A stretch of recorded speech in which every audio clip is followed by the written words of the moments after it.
Dave Ramsey put on a program about 3 or 4 months ago about the state of the housing market.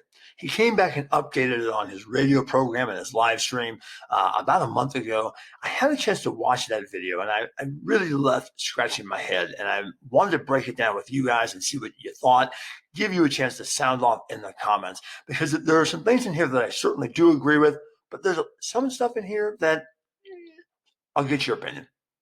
We addressed several things in that hour, and we don't have time to address them all right now. But a lot of people were predicting 2008 again, that real estate prices were going to absolutely tank. We said they are not going to tank because there is a pool of buyers that is much larger than the pool of sellers still, and the supply-demand curve will maintain the prices, meaning when... Now, that's true, right? There's more people looking to buy homes, even with higher interest rates, than there are homes that are for sale. Now, the higher interest rates have certainly driven a lot of buyers out of the market, but there still is a ton of demand. But what's missing in what he's saying, what drove prices down in 2008 was the magnitude of foreclosures. Those foreclosures came because of the fact of speculative lending, which were exotic loan products that don't exist and haven't existed for years. Those exotic loan products started in about 2003, 4, 5 and ran into 2007, 2008. It was putting people in homes that shouldn't otherwise been in homes. And when you do that, you obviously set people up for failure. In addition, there were compensation models for loan originators designed to pay people to put people in more exotic products. And so you had originators putting people in products that they wouldn't have otherwise gone for or wouldn't have otherwise qualified under another means. And that's what teed up this massive number of foreclosures. And that doesn't exist today. Today's homeowner is better insulated from any market downturn than we've ever seen in the past. They have more equity. They went through the tightest qualification processes that they've ever gone through. So 2008 is not coming back again. And I think he's really right there. In addition, we have a lot of demand. When you have a whole bunch of people trying to buy a few things, it holds prices up. It's that simple. When there's a scarcity, prices go up or at least are maintained at a minimum. And we said, of course, the exception to that is the areas where people are leaving en masse. And we showed a map of the number of people that have left New York and left California and have left some of the high crime cities and crazy politics of all kinds, defund the police or whatever else cities. And so, and we said that so far, though, even those areas, California, New York, Seattle, Portland, have not seen decreases in real estate value. Here it comes. That was about 2 months ago, 3 months ago. Reports are coming out right now. We just got one dropped on the desk. Western U.S. continues to lead in home price declines. So now California is seeing the mass exodus of California starting to affect pricing there in some of the areas. San Francisco's taken some real hits. 3.4%. Of the top 100 cities, the city that has taken the largest drop in price declines so far is Seattle. High crime situation with it. Okay, so it's interesting to me the timing of this. This was a month before the election, and what he's talking about is crime. So he's focused on crime is a big issue, and he's focused on the fact that people are leaving these cities because of the crime, and that's driving down.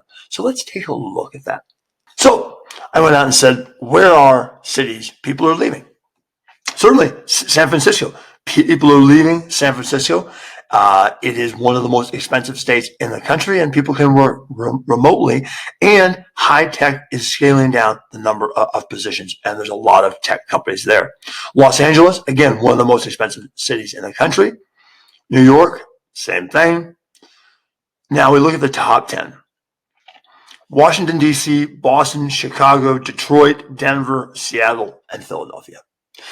If his point was accurate, we should be able to see in the crime statistics that the places with the highest crime are also those places. Because if people are moving, that's what he's saying.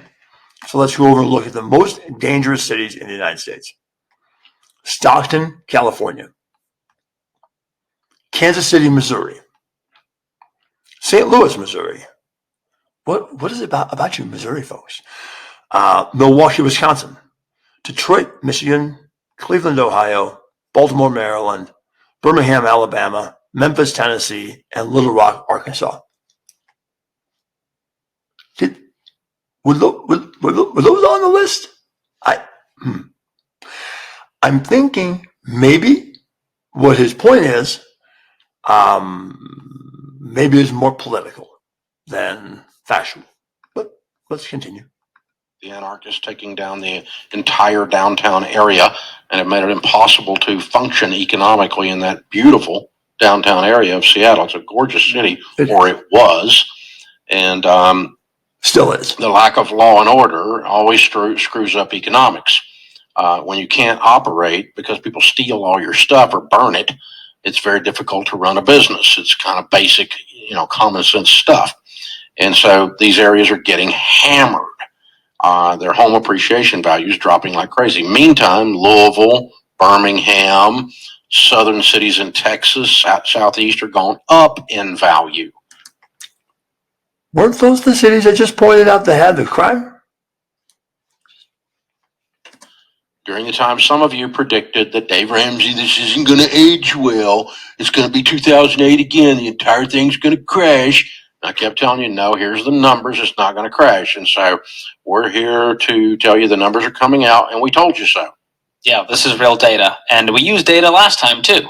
And we're just using the newest data that's showing that it's a different time, and it's not all down. Some areas are going up, some areas are going down. And there are winners and losers in other articles.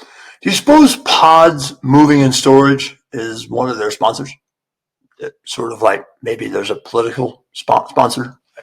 States. And yes, those that got houses when the interest rates were super low are cheering for themselves. But those that want to get into a house, it's not too late for you either, because the competition has slowed down. Well, here's what happened. We had this huge increase in 20, record house price increase. In 21, 18% up, right? 29% up in 20. And then we said, 22 is going to be 7 or 8% up, which appears to be holding nationally. Now, locally, we've had some areas that are down 5% or down 10%.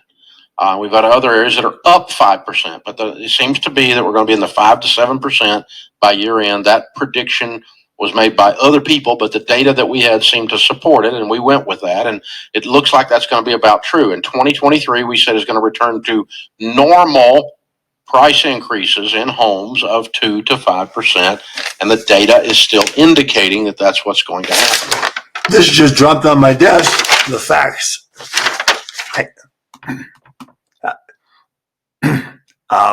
If you don't state where they came from, then maybe. All of this to say that you're watching the news and you know the inflation is horrible, the worst inflationary economy in 40 years right now. And you're going to the polls in a week, or you're going to the polls right. I'm going today to early vote, make sure I, do what I can to correct this. You're fired. That's the message. And so, you can't run something. You don't get to run it anymore. That includes the country. Okay. But all of that aside, the thing that's happening with real estate is interest rates have gone way up. They're bumping up close to 7% now on a 30-year fixed, up from the 3s. And 7% in the scope of a life as long as mine is very low. I remember lots of years selling real estate, 11, 12%, 10%, 9%. Lots of years I was on the radio. But home prices were 50% of the value that they are today, if not less in some of these markets. And especially in the markets that you pointed out, like Seattle and parts of California, those places have seen gains that outstripped the rest of the nation for decades. So if we're going to go back and talk about gray hairs, yep, we both have them. And at the end of the day, there are fundamental differences in people's abilities to afford a home today versus back then. And so, yes, interest rates are at about where their standard norms have been. But to talk about rates like 9, 10, 15, my dad did real estate at 18%. He washed out pretty quickly. But at the end of the day, that's not a good comparison relative to the home prices for today in any market we're discussing. It was 10%. When I started this show, it was 10%. And so then it came down to 6, and we thought we were in nirvana. But then when it goes to 3 and it goes up to 7, see, 7's not good as compared to 3, but it's really good compared to 12. So it's an emotional thing. So here's what I'm telling you. The other article we got was from Bloomberg, talks about the people that have bought homes, their values are continuing to go up, especially if you bought like in Austin, Texas, Nashville, Tennessee, you bought in these areas, Dallas, Texas, you're buying in Phoenix, Arizona. Have they gone down a little bit in some of those areas in the last 4 or 5 months? Yeah, a little bit. Well, asking prices too. And the price asking, because some of it really gone crazy up. All right, so let's take a look, specifically Austin, just because he happened to point it out, and this was the article that came up today. From hot to not, Austin's housing market saga. Essentially what it talks about is that the overall price and the number of homes having to go through price cuts from their listing prices is about 20% higher than where it was this time last year. And so, you're seeing sellers negotiate in every market, and it isn't just the markets that are tough on crime and, not defund the police, which I'm not a fan of that whole discussion anyway. But at the end of the day, it's not about that as a discussion. It's about the economics of a specific area, home prices, and whether or not it makes sense for people to buy or to rent. And we're all having to make that decision if you're looking at buying a house. If you're paying $2,000 a month, and that's what you're paying for rent, so you got $24,000 a year going out to somebody else, well, it very well may make sense for you to buy. But if it's costing you $3,000 a month to buy, and your economics in your life are altogether tight because of inflation, because of those other factors, then no, it's not the right time for you to buy, and it wouldn't make sense even if you found the right house, because you're spending an additional $12,000 a year to buy that home, and you're doing such at a higher interest rate.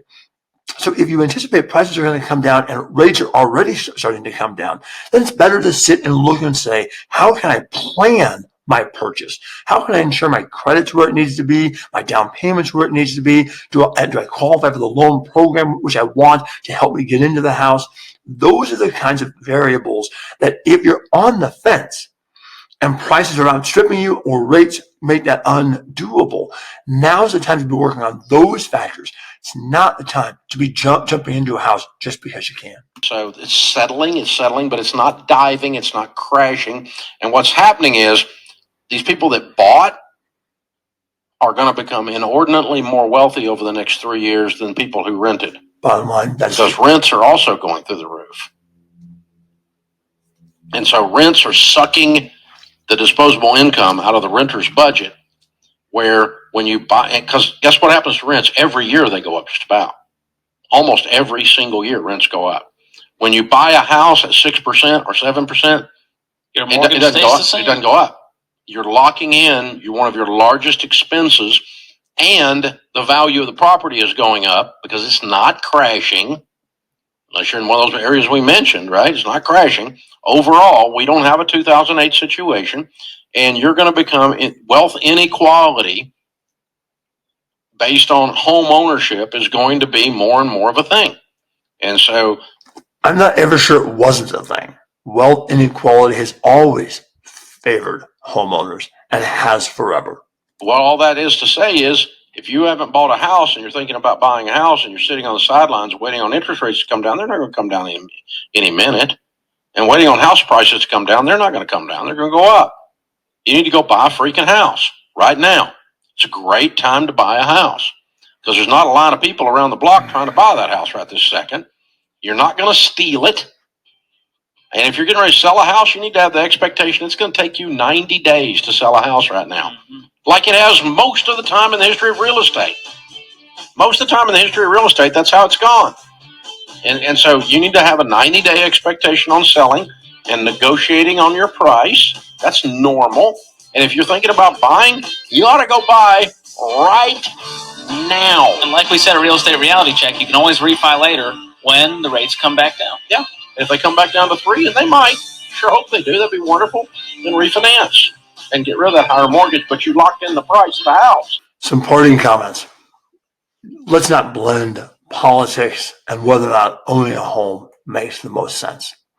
Let's not blend conversations about your personal finances and whether or not now is the right time for you and make an overgeneralization that says it's the right time for everybody, even though you don't own a home. It is absolutely fine to rent. There's nothing wrong with renting. There's nothing unnoble about renting. Renting is just fine. It fits a large segment of the population, and that's okay. We should be helping people in our industry, whether you're a realtor or a mortgage lender, should be helping people ascertain whether or not buying a home is right for you at that moment in time. We shouldn't be looking and saying you should have to buy a home. It's interesting that Dave Ramsey happens to own a real estate referral network and I believe a mortgage company as well. So when you tie those two things together, it does tend to drive the argument as to why maybe you speak more emphatically about it. Now, I certainly get paid to do mortgages, but I get paid to do mortgages at the right time for people and in the right way, not just to put you into a house when it works for me, but rather when it works for you and when it works for your family's lives. So some food for thought. Hope that's helpful.